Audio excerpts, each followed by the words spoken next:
E no vídeo de hoje a gente vai falar sobre os resultados do quarto trimestre de 2024 do Banco Itaú, porque aí a gente consegue finalizar a somatória do ano de 2024. Ano esse muito desafiador para várias empresas na Bolsa de Valores, mas um pouco diferente para o Itaú, porque ele cresceu 15,8% no seu lucro e teve ali um desempenho de 10,9 bilhões de reais, isso só no quarto trimestre de 2024. Com isso, no decorrer do ano, de janeiro até a primeira semana de fevereiro, que eu estou gravando esse vídeo, a sua ação subiu 11,13%, acompanhado um pouquinho do Ibovespa, que também cresceu 4,72%. Então, o banco cresceu de uma forma bem interessante na sua cotação.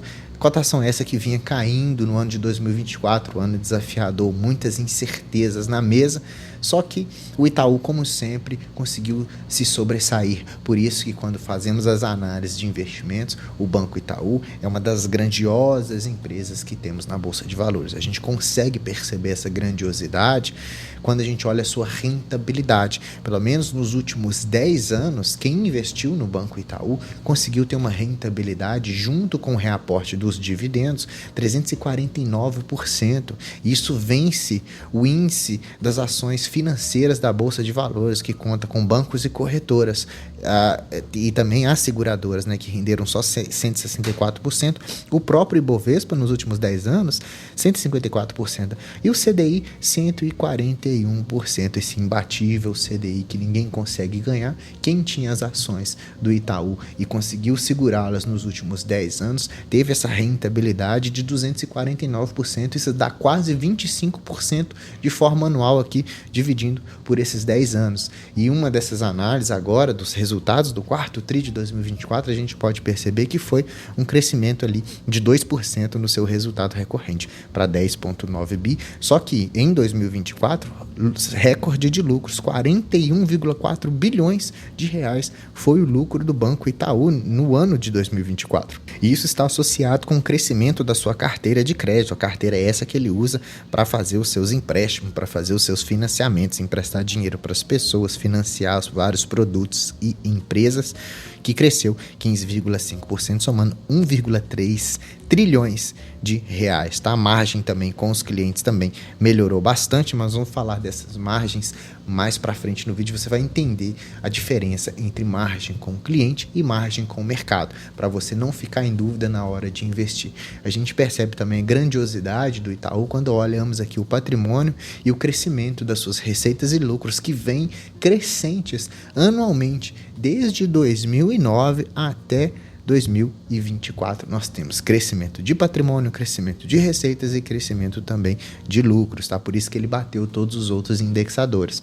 Para esse trimestre agora, o que nós podemos perceber? A sua carteira de crédito, que é o ponto mais importante quando nós vamos fazer a análise de um banco, porque a carteira de crédito dele é todo o dinheiro com que ele capta e ele empresta esse dinheiro para o mercado e para as pessoas. Então esse empréstimo aí é a sua carteira, né? A gente pode perceber que de pessoa física cresceu 6,9%, micro, pequenas e médias empresas cresceu 17,7% e as grandes empresas 21%. Para as pequenas e médias empresas e para as grandes, teve um resultado aí também um pouco maior devido ao que? Valorização cambial da moeda estrangeira. E isso inflou um pouquinho os resultados do banco, mas lucro é lucro, né, pessoal? Então esse crescimento aqui de forma total em 15,5%, bem interessante no acumulado do ano, faz o banco ali ter essa rentabilidade mais expressiva. A gente pode perceber dele que dessa carteira de crédito, o crédito consignado ele diminuiu um pouquinho devido a algumas concessões que foram cessadas, mas nós temos o quê? O crédito imobiliário que cresceu bastante, né? 11,2% de forma anual, com 137 bi na carteira, né? Tem também as grandes empresas aí somando 439 bilhões de reais, que cresceu 21% também. Temos as receitas vindas com o cartão de crédito também, 142 bilhões, que cresceu 4,9%. A financiamento de veículos cresceu quase 10% também, com 36,5 bi. Tem também os investimentos nas micro, pequenas e médias empresas de 223 bilhões de reais, um crescimento de 17,7%. Então, todo esse crescimento, essa expansão da sua carteira, claro que muito cuidadosamente ali analisado para não aumentar a sua inadimplência, que nós vamos ver também mais para frente, faz o banco ter uma geração de valor que foi acima das expectativas do mercado esperado para 2024. Como que a gente pode perceber isso? Aqui, nesse gráfico, a gente vê abaixo aqui o seguinte, olha só, nós temos o resultado gerencial recorrente, né, de 41,4 bi, mas o que o mercado esperava, quando você faz o cálculo para ver se vale a pena investir numa empresa, teoricamente, a gente analisa o custo de capital, tá? Esse custo de capital é o dinheiro que se coloca no banco e o tanto que ele vai me dar de rentabilidade, qual que seria o mínimo esperado. Por Itaú, ele deveria ter ali 24,8 bilhões de reais dos seus resultados esperados para que valesse a pena investir o seu dinheiro. Porém, ele criou 16,6 bilhões a mais na geração de valor, vindo das receitas, vindo da expansão do seu crédito, vindo na melhora da sua eficiência. Então, com isso, ele consegue bater muito essa métrica do mercado. Por isso que ele é um banco muito elogiado. Então, ele sai de 2023 com um ROI de 21 para 22,2. E esse retorno sobre o patrimônio que o banco tem é um retorno muito acima da inflação, muito acima da nossa taxa Selic. Por isso que, mais uma vez, quando nós analisamos os indicadores de renda fixa, como o próprio CDI, ele fica bem mais para baixo em relação quando a gente investe no Itaú, por exemplo. Tá lembrando, pessoal, que isso aqui é uma análise dos resultados, não é sugestão de investimento, tá? Não quero que você aí venda tudo da sua casa e compre das ações do Itaú, porque essa não é a ideia do nosso vídeo aqui, tá? E olha só, foi um banco que superou várias métricas do seu próprio guidance, né? A gente tem aqui as diretrizes que o banco utiliza, como, por exemplo, na carteira de crédito total, ele cresceu ali 15,5%, que foi acima da métrica esperada, que era entre 9,5% e 12,5%.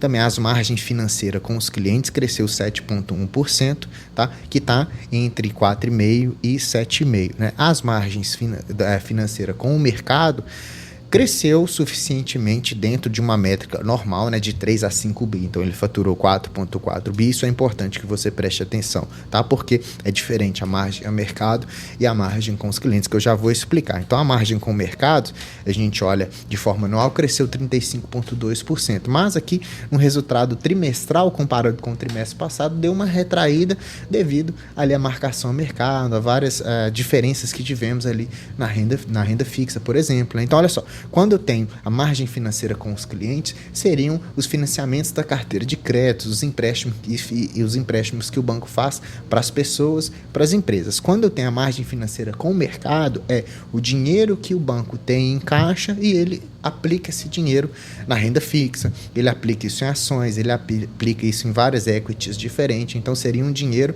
ali relacionado ao mercado financeiro, tá? Então, o banco ganha dinheiro dessas duas modalidades, tanto com a captação de clientes, tanto com o reinvestimento desse dinheiro aqui na renda fixa, por exemplo, ou em outros ativos de renda variável, nas suas próprias carteiras, seja lá o que for, tá? Custo de crédito também dentro da normalidade, né? Receita de prestação de serviços, bem interessante também, né? O resultado com os seguros que nós vamos ver, 7,2, estava entre 5 e 8, tá?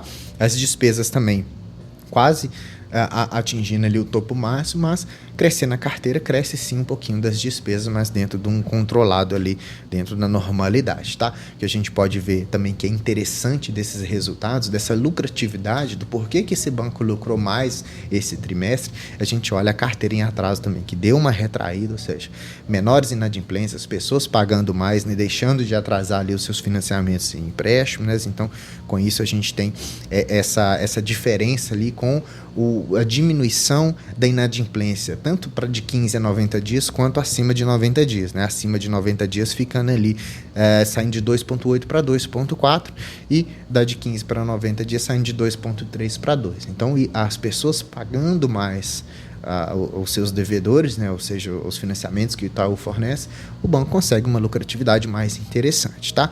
E a gente pode perceber também um ponto muito positivo, que é propiciou essa lucratividade foi também a gestora que mais captou recursos, tá? Em 2024, pela Itaú Asset, ok? E aqui na carteira de pessoa física também 6 vezes mais receita nos últimos 4 anos, as receitas vindas das corretagens e da administração dos fundos, né? A gente pode perceber aqui 12% de crescimento na administração desses recursos, que são os fundos gerados pela própria Itaú em si, né? Também a assessoria financeira e corretagem de serviços crescendo 37,8%, também na linha de seguros, previdência e capitalização também com 13%. Então, veja, é um banco que no ano de 2024 ele conseguiu crescer todas as suas frentes num cenário ali bastante desafiador. Isso traz o quê? Traz para a gente um lucro no trimestre de 10,884 bilhão de reais. Então é um lucro bastante interessante, né? E falando do que a gente mais gosta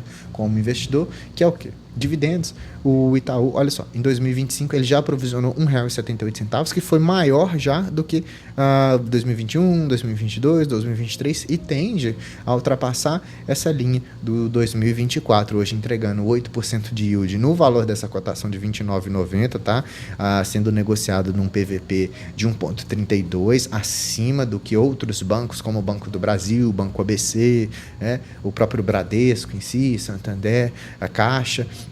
É um banco que está ali com valor patrimonial acima do esperado. Por quê? Porque com todas essas qualidades que eu citei anteriormente, nós temos que um banco de altíssima qualidade, ele não vai ser um banco mais barato para se investir, tá? Então, geralmente, o mercado já precifica isso, já precifica o valor da ação para você ali não comprar com tanto desconto assim, tá?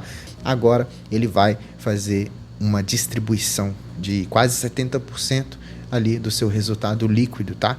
Que gerou ali esse extraordinário de 18 bilhões de reais, sendo 15 bilhões dividendos e juros sobre capital próprio e 3 bilhões sobre a recompra de ações, que é bastante interessante, né, pessoal? Então ele vai bonificar os acionistas ali, porque a sua reserva de lucros está muito grande, então ele tira dessa reserva ali um pouquinho e distribui como ações, né, no montante de 10%. Então, se você tem 100 ações do Itaú, você vai ganhar 10 açõezinhas novas aí, mas você precisa ter posição acionária até 17 de março de 2025. Já para os dividendos e juros sobre capital próprio, nós temos que dia 7/3/2025, 7 de março precisamente, vão ser distribuídos ali R$ 1,25 por ação, mais a JCP, tirando ali um imposto de 28 centavos, isso somando ali os 15 bilhões, tá? E você precisa ter as ações até dia 17 de fevereiro, ok? Porque a partir do dia 18 você não vai receber mais esse montante e é outro movimento aí que vai acontecer, tá?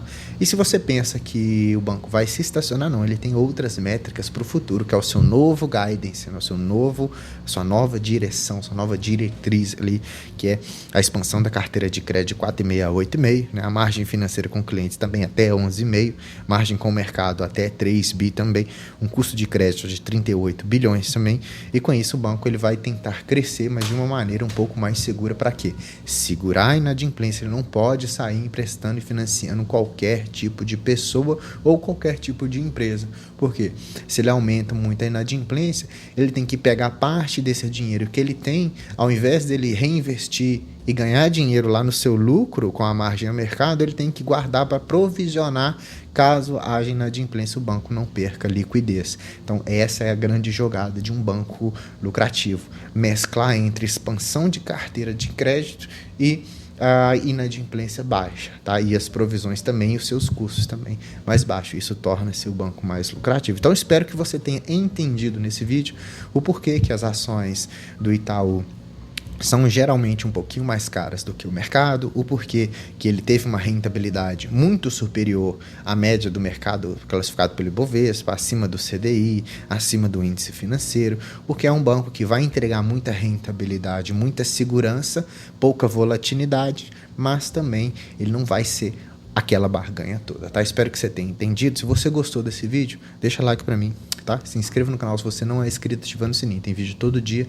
Cada vídeo é um tema diferente sobre investimentos de forma geral. Você vai se sentir, você vai com certeza ser um investidor muito mais preparado para enfrentar aí a sua própria carteira de investimentos, tá? Deixa para mim no comentário qual empresa que você quer que eu faça análise de resultados aqui, que eu vou colocar na nossa listinha para que a gente consiga fazer vídeos com a demanda de vocês, telespectadores, tá bem? Hoje aqui, mais um dia, você conseguiu assistir o canal do Investidor Classe Média. Eu sou o Gustavo, te vejo no próximo vídeo. Até mais.